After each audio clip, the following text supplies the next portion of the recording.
छोड़ सदगुरुदेव राज जी महाराज की जय। आदि अनादि मुक्ति पंथ की जय। परम पिता परमात्मा कबीर साहेब स्वरूप बंदी छोड़ देवराज जी महाराज की जय। हे भाइयों, दोस्तों, मित्रों, सभी साधु समाज के लोगों, सच के रास्ते पर चलो दोस्तों, सच बोलो और सच मार्ग पर चलो। ये ब्राह्मणवाद बंद करो। अब आपके सामने कामदेव लुटेरा के बारे में बताया जाएगा अनुराग सागर से। काम प्रबल अति भयंकर महादारुण काल हो, सुर नर मुनिगण यक्ष गंधर्व सब कीन बिहाल हो। सबई लूटे बिरला छूटे, ज्ञान गुण जिन त्रि गए, गुरु ज्ञान दीप समीप सतगुरु भेद मार्ग तिन लहे। देह में उमड़ने वाला विषय काम अत्यंत बलवान, बहुत ही भयंकर और महाकठोर निर्दयी काल रूप है। इसने देवता, राक्षस, मनुष्य, मुनिगण एवं यक्ष, गंधर्व आदि सभी को व्याकुल किया हुआ है। उसने सबको लूटा है, पथ भ्रष्ट किया है। वह बिरला संत साधक ही इसके बंधन से छूट सका है, जिसे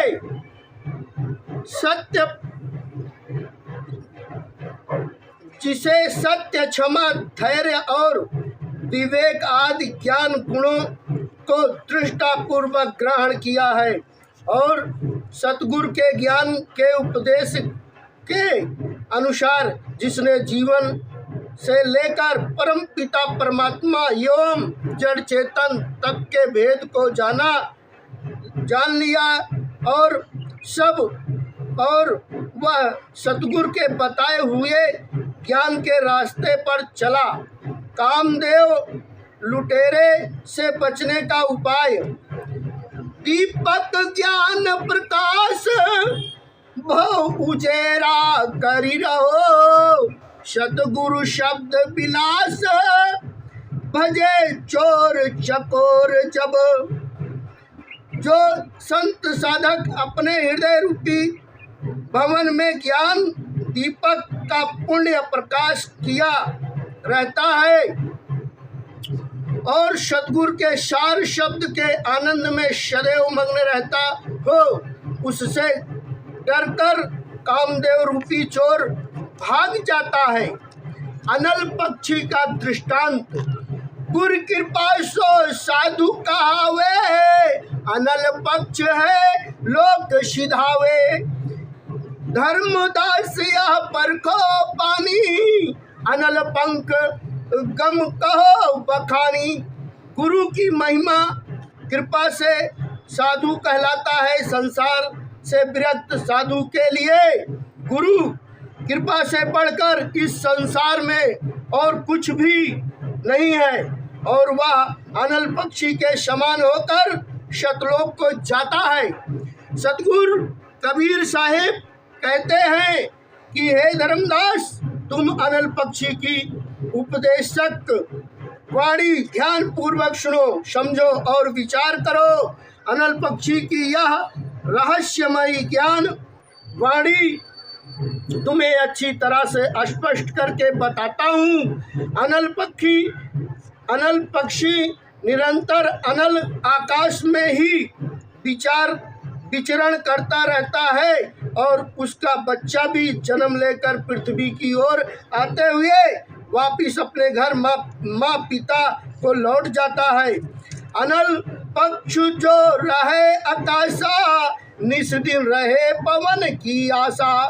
दृष्टि भाव तीन रति विधि ठानी, यह विधि गर्भ रहे तीन जानी।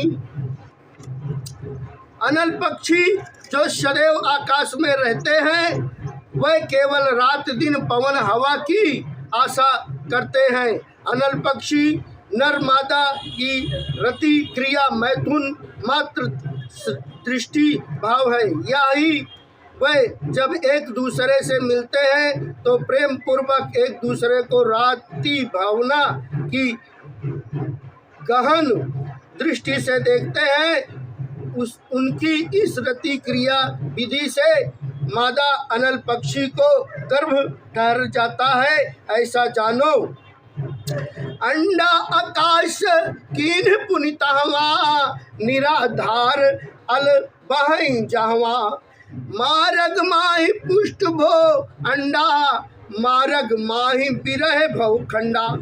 फिर वह मादा अनल पक्षी ने अपना अंडा प्रकाशित किया जहाँ पर अंडा ठहरने का कोई आधार नहीं है, वहाँ तो बस केवल निराधार शून्य ही शून्य है।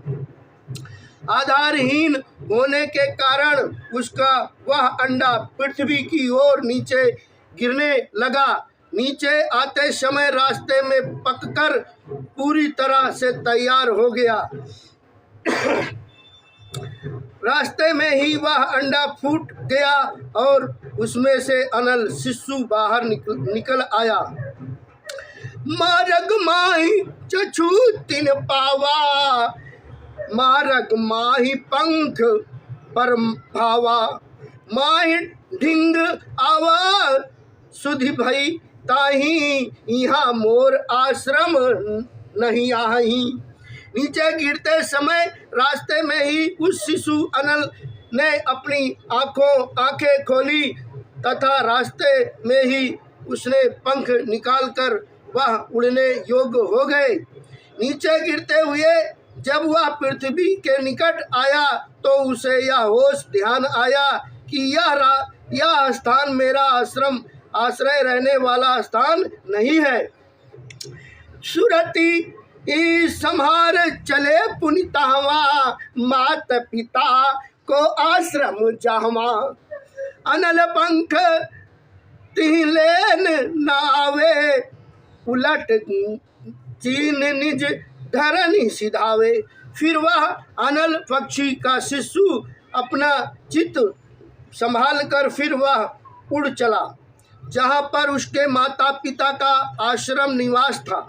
अनल पक्षी कभी भी अपने बच्चे को लेने के लिए पृथ्वी की ओर नहीं आते, बल्कि उनका बच्चा स्वयं ही पहचान लेता है कि यह पृथ्वी मेरा घर नहीं है और वहाँ वापिस लपट कर अपने घर माता पिता के पास चला जाता है। बहु पक्षी जग माही रहावे अनल पक्ष समना ही कहावे। अनल पक्ष जस पंछिन न माही अस बिरले जीव नाम शमाही। ए भाई, इस संसार में बहुत से पक्षी रहते हैं, परंतु वे अनल पक्षी के समान गुणवान नहीं कहलाते। ऐसे पक्षियों में अनल पक्षी है, वैसे ही बिरले कुछ ही जीव मनुष्य हैं जो सतगुरु के नाम ज्ञान में समाते हैं। यही विधि जो जीव चेते भाई मेटी काल सतलोक सिधाई। सतगुरु कबीर साहिब कहते हैं कि हे भाई, इस विधि से अनल पक्षी की तरह जो जीव ज्ञान युक्त होकर होश में आ जाता है तो वह इस काल कल्पना को पार करके शतलोक मुक्ति धाम को चला जाता है। विशेष सतगुरु कबीर साहिब अपनी अमृतमयी वाणी में अनल पक्षी का उदाहरण देते हुए बताते हैं कि जहाँ पर पृथ्वी अग्नि जल वायु और आकाश पांचों तत्वों का आधार नहीं है, वहाँ उस स्थान पर अनल पक्षी योम सत्य शब्द का प्रकाश बिना किसी आधार के रहता है। अनल पक्षी के विषय में सतगुरु कहते हैं कि अनल पक्षी सदैव आकाश में ध्यान निवास करता है। वह पृथ्वी निवास से सदा विरक्त और विश्वास पूर्वक बिना आधार के रहता है। कहने का तात्पर्य यह है कि जिस प्रकार अनल पक्षी पृथ्वी से अलग निराधार करते, उस प्रकार सच्चा संत साधक भी इस संसार में घर परिवार के मोह में नहीं पड़ते। वह इस सारहीन संसार में सहारे नहीं, बल्कि सतगुरु की भक्ति के सहारे रहते हैं और सतगुरु के सत्य ज्ञान के अनुसार आचरण करते हुए परम पिता परमात्मा के सतलोक में चले जाते हैं। बंदी छोड़ सतगुरुदेव राज जी महाराज की जय। आदि अनादि मुक्ति पंथ की जय। परम पिता परमात्मा स्वरूप कबीर साहेब महाराज की जय। सतनाम साहेब बंदगी।